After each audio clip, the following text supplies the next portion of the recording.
The footage begins with a shaky camera, headlights cutting through the fog near Highway 23 deep in the Ozarks. The asphalt glistened like wet glass, reflecting white lines that seemed to float above the ground. You can hear my breathing over the hum of the engine. It was late, around 12:47 a.m., and Sarah was holding the camera, whispering, "Do you see that?"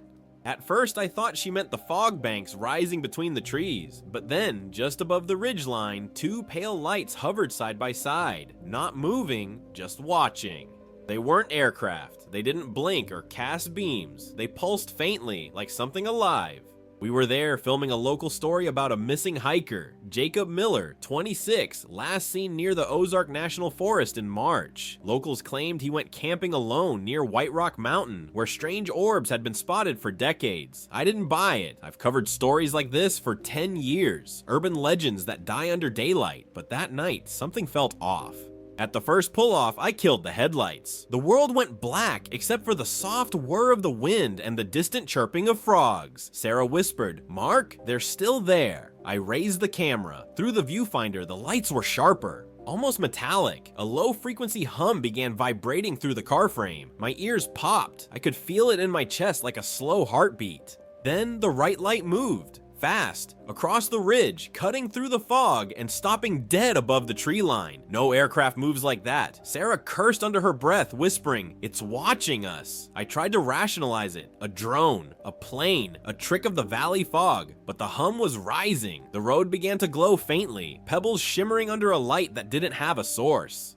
I reached for the ignition. That's when the camera screen flickered. Static tore through the audio, a distorted screech that made us both flinch. On playback later, that sound wasn't there, just silence. We drove, fast, but no matter how many curves we took, how many times I killed the lights, the orbs stayed just behind us, distant but steady, following. At 1:38 a.m., they vanished.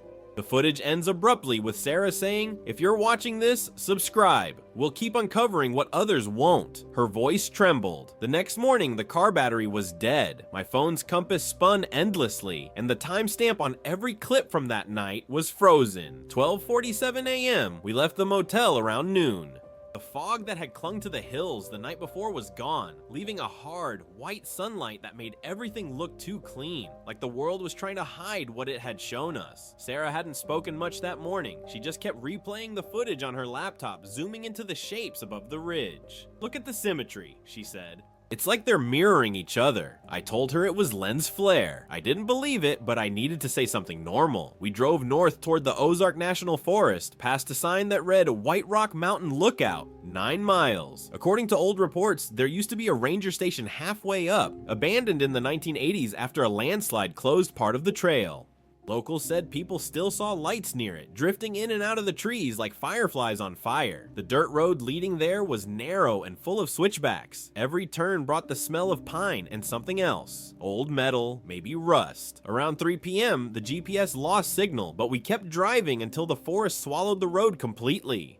The ranger station was smaller than I expected, just a single wooden structure with a collapsed roof. Its sign faded to a ghost of green letters, U.S. Forest Service. The air was still, even the birds were quiet. Inside, the place looked like it had been frozen mid-abandonment. Maps still pinned to the walls, a coffee mug half buried in dust, a filing cabinet tipped on its side.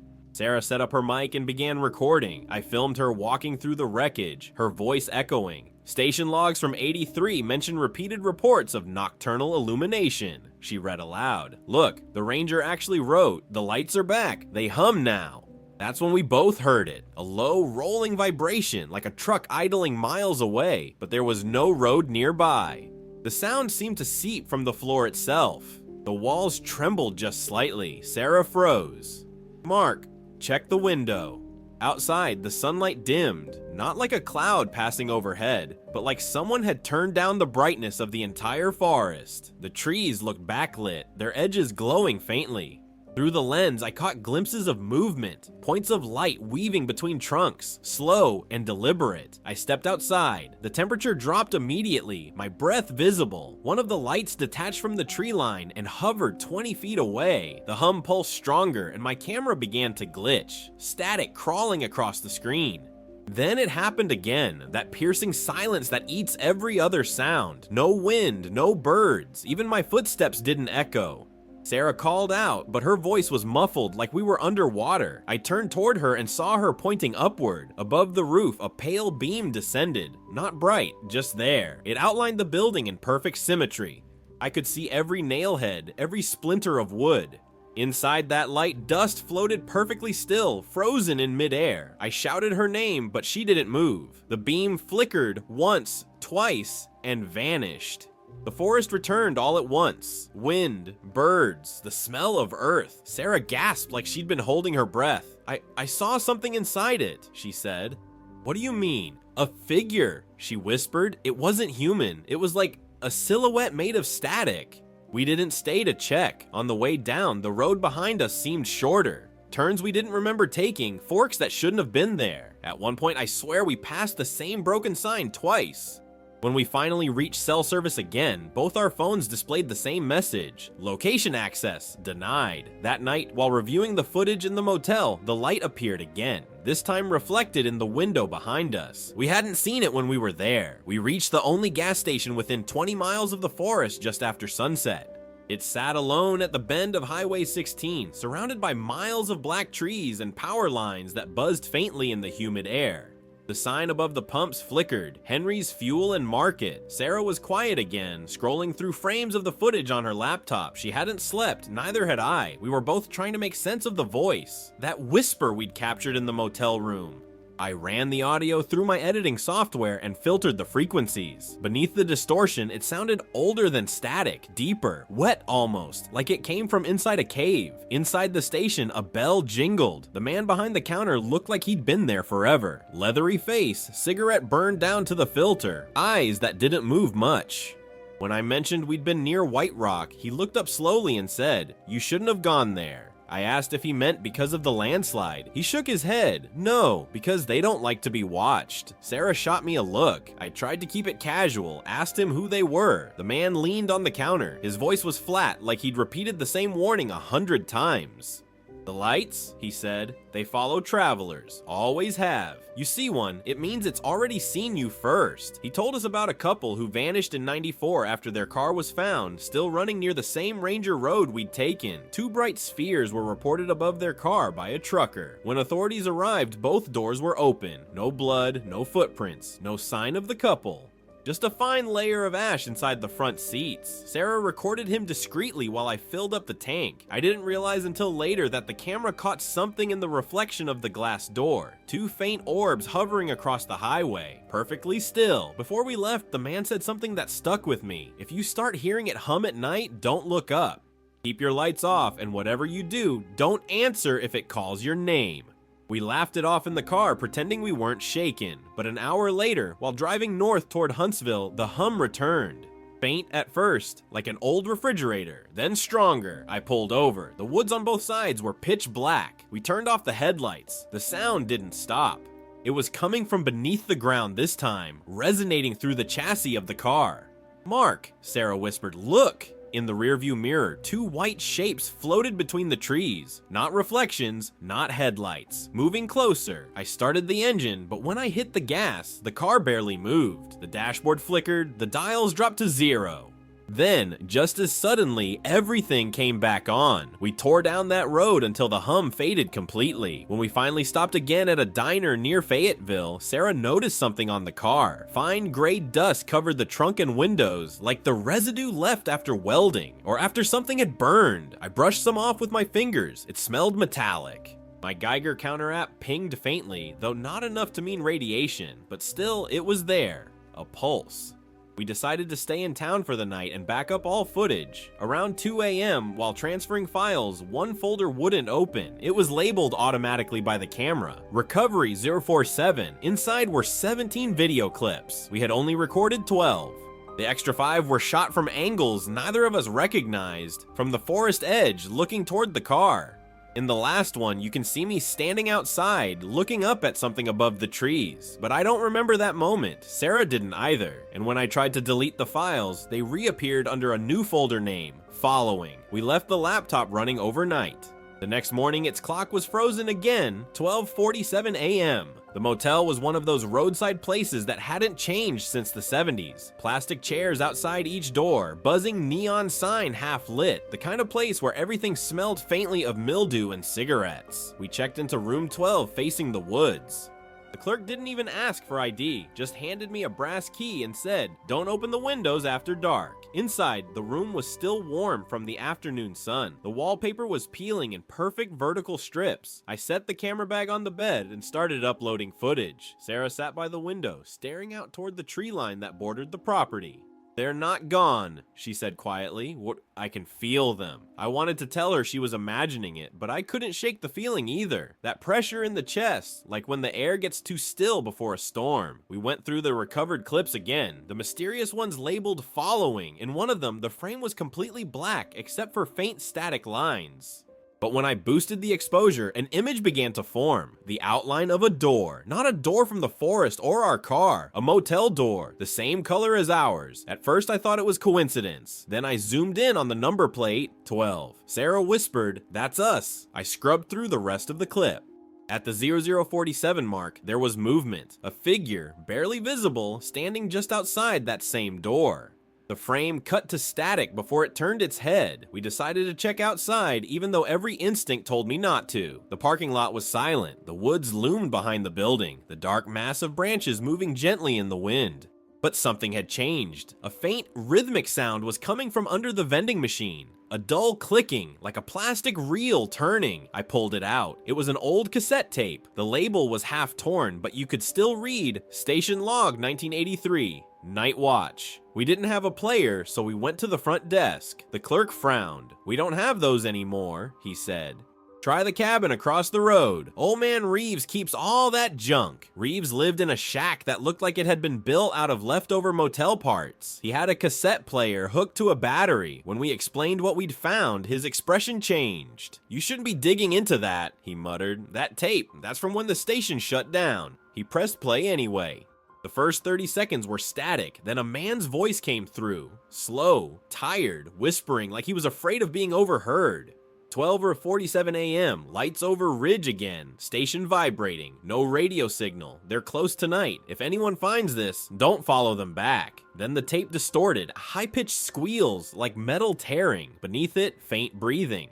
Reeves stopped the player, but the sound kept going. The speaker wasn't even connected to power anymore. Sarah backed away, whispering, "Turn it off." Then came a new voice, deeper, warped. "We found you." The player smoked, and the tape melted against the reel. Reeves swore and yanked the wires out. The smell of burnt plastic filled the cabin. When we stepped outside, the forest was glowing again. Not bright, just faint pulses between the trunks, like the afterimage of lightning that won't fade. The hum followed us back to the motel, vibrating through the gravel. Inside room 12, the lights flickered, and the camera we'd left recording was still rolling. The feed showed us walking in, but behind us, in the corner of the frame, a figure was already standing near the bathroom door. Its face was blurred beyond recognition, but the shape of its shoulders, the tilt of its head, looked disturbingly familiar. "Mark," Sarah whispered, her voice trembling. "That's you." I didn't remember being there. I didn't remember leaving the room before, but the timestamp on the video said 12:47 a.m., the same as every corrupted file, every missing clip, every flicker of the lights. We left everything and drove through the night. No headlights, no music, just the hum following us from behind, matching our speed, until the road curved and the forest swallowed it again. The next morning, when we returned for our gear, room 12 was gone. The motel owner said there'd never been a room 12, that the numbering stopped at 11. And yet, when we checked the footage again, it still showed us standing inside it. Door closed, lights humming, both of us staring at something just outside the window. We drove west for almost 2 hours, following old county roads that didn't appear on any GPS. The signs were rusted, some with the names scraped off entirely. According to the map in Sarah's lap, there used to be a small mining settlement called Mill Creek somewhere along this route, abandoned since the 1960s after the floods. Locals on online forums said it was one of the dead towns, a place you could still see from above, but not find once you were there. I didn't believe that kind of folklore until that night. The road narrowed into gravel, then to dirt. Fog began to form again, rolling through the valley in slow waves. Every now and then we'd see old fence posts, telephone poles snapped in half, and something that looked like the corner of a roof jutting out of the ground. The deeper we drove, the weaker the signal bars became until our phones went completely dead. Then we saw the sign, "Welcome to Mill Creek, population 312. Someone had carved a single word beneath it. Stay. Sarah started recording again. "This must be it," she said, her voice low, almost reverent. "No one's documented this place in decades." The town was half buried in the valley. Wooden buildings leaned into each other, their roofs collapsed inward, weeds growing through doorways. The silence was unnatural, not the peaceful kind, but the kind that feels watched. We parked near what used to be a general store. A faded poster still clung to one wall. Mill Creek Festival, July 1983. Same year the ranger station shut down. Inside the air was cold, smelling of wet earth and something faintly electric. Sarah's camera picked up interference the moment we crossed the threshold. Thin horizontal lines crawling across the screen. "It's like it's reacting to something magnetic," she whispered. In the back room, we found a row of metal filing cabinets. One drawer was jammed. I forced it open, and inside were dozens of Polaroids, overexposed, each showing a bright shape against the night sky. Some had notes scribbled in the margins. "Appeared over schoolhouse." "Sound like humming." "One followed me home." Sarah held one up. Her hands trembled. "This was taken right here." Through the broken window, we could see the same skyline. The same tree line, the same ridge. Then, as if responding to the recognition, two lights flickered to life in the exact spot captured in the photo. We froze. The hum returned, distant, rising in pitch. The building vibrated softly, cans rattled off shelves. I grabbed the camera, but the battery died instantly. When I turned, Sarah was gone. I shouted her name. My voice echoed through the empty streets. Then I heard her, faintly, I'm calling from the direction of the old church on the hill. The doors were open. Inside, the pews were covered in ash, and the pulpit was broken in half. Sarah stood in the center aisle, staring at something high above the altar. A perfect circular burn mark on the ceiling, about 12 feet wide. "It's not a light," she said quietly. "It's an opening." She held up her recorder. On playback, there was no sound of her voice, just a rhythmic beating, slow and mechanical, like a pulse filtered through static. Then, behind it, another voice emerged. Faint, overlapping. "Return what you took." We didn't understand it then. Outside, the air was thick with static. Our skin tingled as if we'd walked through a charge. Every car key, every piece of metal buzzed faintly. And then we saw them again, the lights, not hovering this time, moving, slowly descending the ridge, weaving between the buildings, scanning. We hid behind the church steps, the ground trembling beneath us. One of the lights paused near the car, then drifted toward the main street. Through the haze, its outline changed. No longer round, but long, shifting, as if it was studying the world it didn't belong to. Then, as quickly as it came, it folded in on itself, imploding silently into a single bright flash. When our vision cleared, half of Mill Creek was gone. Not destroyed, just erased. The store, the sign, the road we'd come from, all replaced by solid earth and trees that looked centuries old. We drove back east in silence. The GPS came back just outside Huntsville. It said we'd been stationary for 6 hours, but the dash clock hadn't moved from 12:47 a.m. that night. As Sarah slept, I replayed the last clip from the church.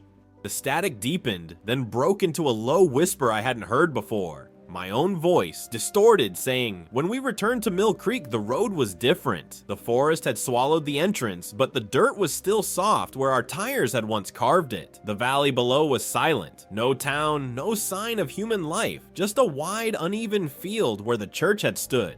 But the ground there looked wrong, like something beneath had shifted. Sarah insisted we dig. We brought a small shovel from the trunk and started where the church altar would have been. The soil was damp and metallic, black with ash. Each strike of the shovel made a hollow sound. After about 2 feet, the blade hit something solid, metal, rectangular. We unearthed a steel box, no bigger than a suitcase, covered in rust and strange pitting, as if it had been exposed to heat far beyond normal fire. Stamped on one corner were faint letters, U.S. Forest Service, 1983. Sarah stared at it, whispering, "The same year." We hauled it into the car. I wanted to wait until daylight to open it, but Sarah couldn't. Inside the motel parking lot, beneath the single flickering bulb, we pried it open with a wrench. The smell hit us first. Sharp, chemical, like burnt copper. Inside were several reels of magnetic tape, a stack of log pages sealed in plastic, and something that looked like a broken transceiver, compact, military grade, and scorched along its side. The first log entry was dated March 14th, 1983. Signal confirmed between Mill Creek and White Rock Ridge. Triangulation unsuccessful. Lights visible nightly. 0030 to 01 hours. Exposure longer than 3 minutes results in interference with electrical systems and human memory. Sarah looked up at me. Memory. We played one of the tapes on an old reel-to-reel player Reeves had lent us. The static was overwhelming at first, then faint voices emerged, men arguing. One of them was clear enough to recognize Ranger Bill Hanley, the same name on the logs we found in the abandoned station. We're shutting this down. The readings are getting stronger, a 24 megahertz spike repeating every 12 seconds. If the lights line up again, we'll lose more than footage. Then a different voice whispering over the top. They want the sound back. The tape cut off there. Sarah rewound it. What does that even mean? But before I could answer, every power source around us died. Car, lights, everything. The motel neon flickered out, leaving only the faint glow of the recorder. The hum was back, deep and constant. We ran outside. Over the ridge, the sky was alive again. 4 pale orbs arranged in a perfect square. They pulsed in rhythm with the hum, and every time they did, the ground under us trembled. I grabbed the camera and started filming, even though I knew the footage would fail. Then Sarah screamed. She was pointing at the tree line. There, standing perfectly still, was a silhouette. Tall, narrow, almost human, but the light passed through it as though it was made of glass. When it moved, the air bent around it, and the hum spiked into an unbearable tone that rattled my teeth. I pulled Sarah back toward the car, shouting over the sound. The orbs began to merge, slowly collapsing into a single column of white that reached from the sky to the ground. It wasn't just light, it was movement. Inside it, shadows twisted, hundreds of them, shapes that looked like people trying to climb upward but never reaching the top. We dove into the car. The camera rolled from my hand, filming the dash as the column expanded. Through the windshield, it looked like the world was folding, the trees bending toward the light, the air warping. Then came a blinding flash. When I opened my eyes, everything was gone. No lights, no hum, just the faint smell of ozone and rain. Sarah was slumped over in the passenger seat, breathing but unconscious. I checked the time, 12:47 a.m., the exact minute every anomaly had frozen before. Hours later, when she woke, she didn't remember anything past us opening the box. She didn't remember the light, the figure, or even the sound. When I showed her the footage, her face went pale. "That's not me," she said softly, but it was. The camera caught her standing outside the car, facing the column, whispering something over and over in a flat tone. "They're not coming from the sky." After that night, Sarah changed. She stopped eating, stopped sleeping. Every time I turned off the light, I'd hear her whispering that same line under her breath. But they're not coming from the sky. I've been reviewing the recovered logs for days now. The last entry before the ranger station burned read, "The lights appear subterranean. Possible source beneath Mill Creek Cavern. Refrain from digging further. Interference increasing." We'd already dug, and now every night at 12:47, the hum returns, even hundreds of miles away. The box hums faintly, like a heartbeat. The tapes replay themselves from the middle, even without power. After the night of the black box, Sarah stopped talking to me for 3 days. She would sit by the motel window, her face reflected in the glass, and whisper numbers to herself, always in groups of 12. 0, 1, 4, 7, 12, 19, 23. Then she'd start again. I didn't realize at first that the rhythm matched the hum, 12 seconds apart, exactly like the ranger's log had said. When I finally confronted her, she said she wasn't counting, she was listening. I thought she'd snapped, but then I began to hear it too. Not the low hum we'd known before. This was a coded sound, modulated, patterned. It came from electronics, from the power lines, even from the speakers of the car when the radio was off. I recorded 30 minutes of it and sent it to a contact at the University of Arkansas, a retired sound engineer named Dr. Everett Miles. He called me back the next morning. His first words were, "Where did you get this?" He said the waveform wasn't random. It repeated a sequence consistent with synthetic radar pings, but at frequencies far lower than any known atmospheric echo. "It's not coming from above," he said. "It's resonating through the ground." When I told him about Mill Creek and the light, he went silent for a long time before saying, "Whatever you do, don't follow it underground." But by then, it was too late. Sarah had already found a lead. She showed me a map she'd drawn, a lattice of red lines connecting Mill Creek, White Rock Ridge, and several abandoned mining shafts nearby. The points formed a perfect geometric pattern, a square with a spiral inside. "It's not random," she said. "It's a transmitter." That night, she convinced me to return to the forest one last time to find the center. We brought 3 cameras, a field recorder, and a portable EM meter. The trail was muddy from rain, and the deeper we went, the less sound there was. No birds, no insects, just the wind carrying faint electrical pops like a radio out of tune. At 11:53 p.m., we found the first sign, a metal door half buried in the hillside, disguised beneath branches and moss. It looked military, reinforced, no lock, only a circular handle crusted with rust. On the frame were the words, "Authorized personnel only, Substation 12. "Room 12, Sarah murmured. "It's all connected." When we turned the handle, the ground pulsed beneath our feet. The door opened with a hiss, releasing a rush of cold air that smelled like wet iron and ozone. A stairwell descended into the dark. We followed it, each step echoing like we were walking inside a giant lung. At the bottom was a chamber. Concrete walls, metal beams, and in the center, a raised platform holding a machine the size of a car engine. It wasn't running, but the air shimmered around it. I switched on the recorder. The EM meter spiked immediately, its needle slamming into the red. The hum began again, soft at first, then filling the entire space until we could feel it vibrating in our bones. The machine lit up, pale blue, the same color as the lights in the sky. Sarah stepped closer, whispering, "It's not alien, it's ours." She pointed to a serial plate on the side, US. Forest Survey, Acoustic Research Unit.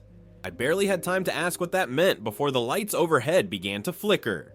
A deep metallic groan rolled through the chamber and something answered from beneath us. A second hum, lower, deeper, impossibly vast. Sarah grabbed the recorder. "It's replying," she said. "It's communicating with something below." The concrete floor trembled.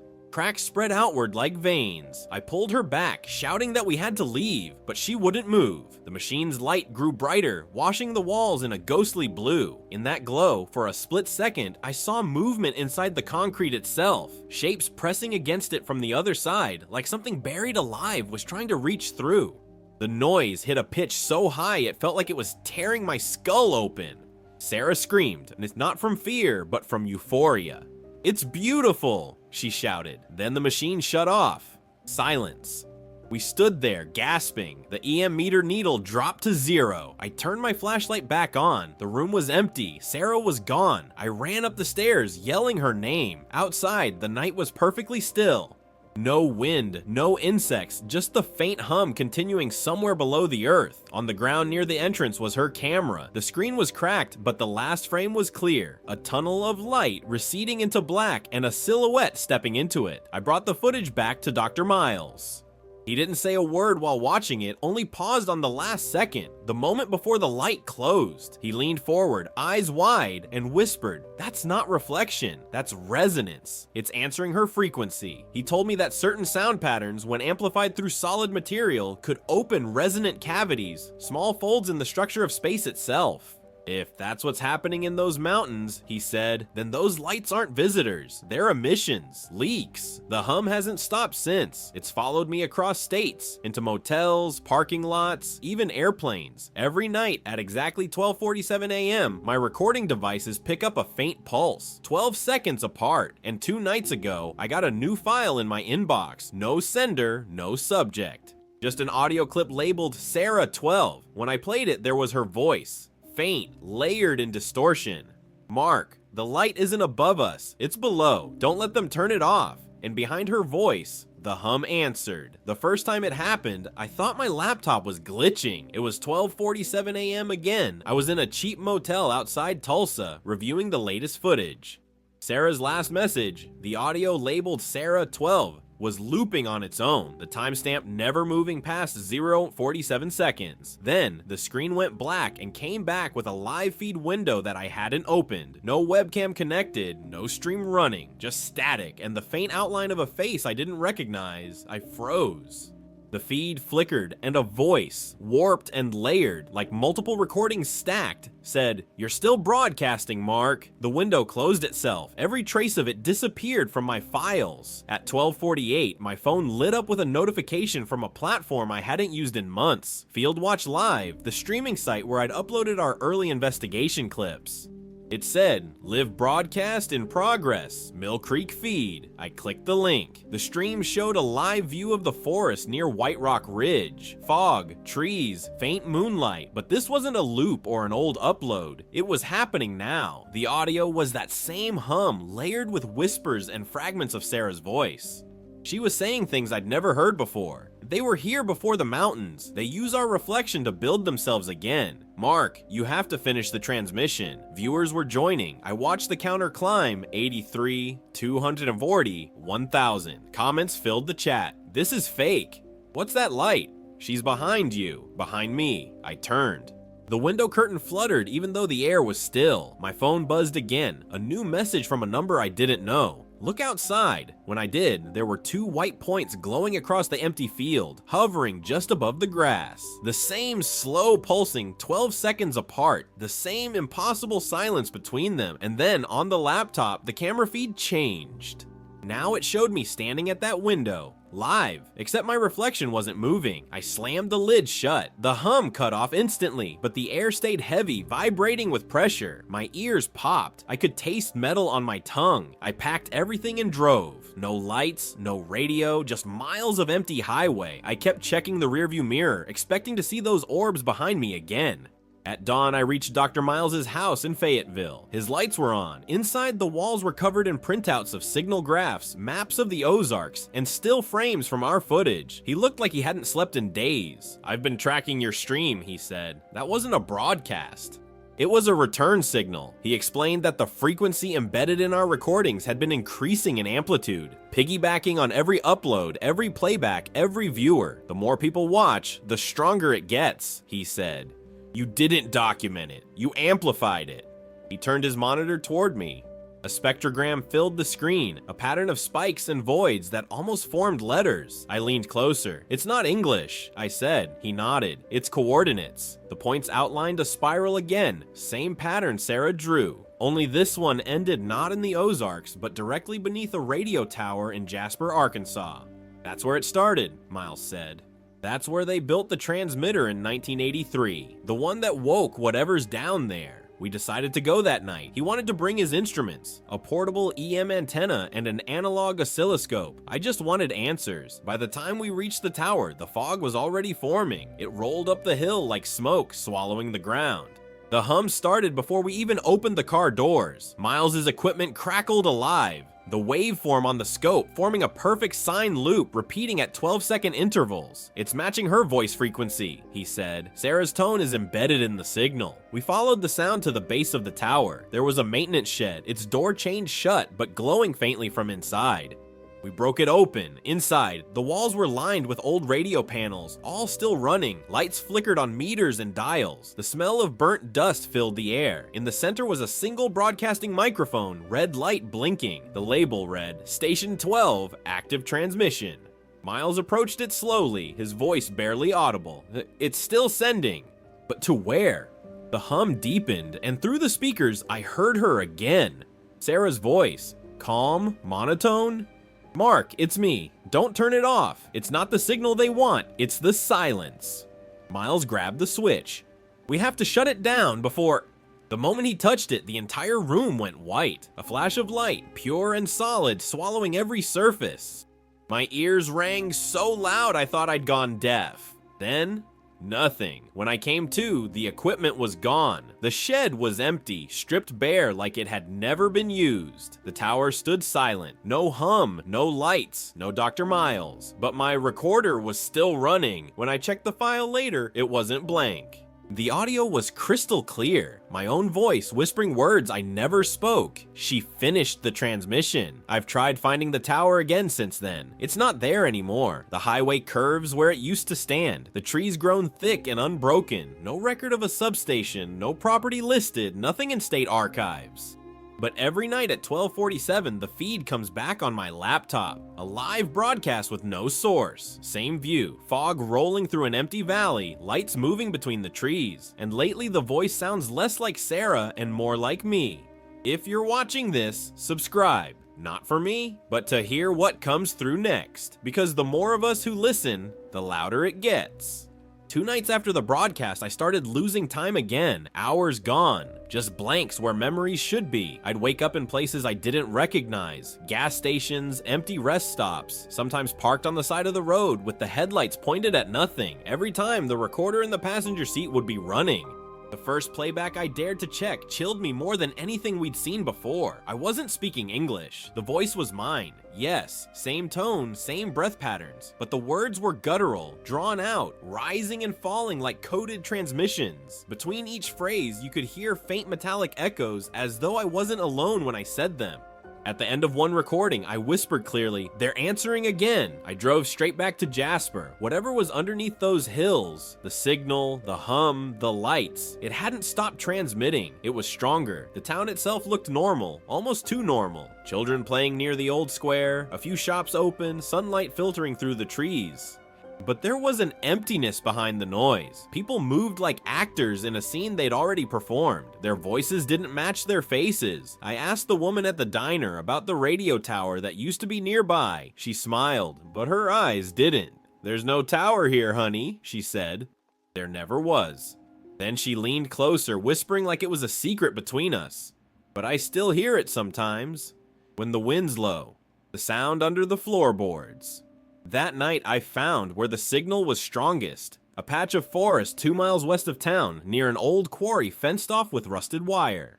The ground there was scorched black in a perfect circle, like something had once landed or burned straight through the earth. At 12:47 a.m., my equipment spiked. The EM gauge maxed out. The soil began to vibrate, humming like the metal walls of that substation. And then, faintly, from under the ground, tapping, rhythmic, 12 beats apart. I started digging. The dirt was soft, easy to move. About 3 feet down, I hit concrete, the same rough gray material as the other structures we'd found. There was a narrow vent covered with steel grating. I pressed my ear against it. Voices, hundreds of them. They were layered, whispering in unison, repeating the same thing. "You turned it off." I stumbled back.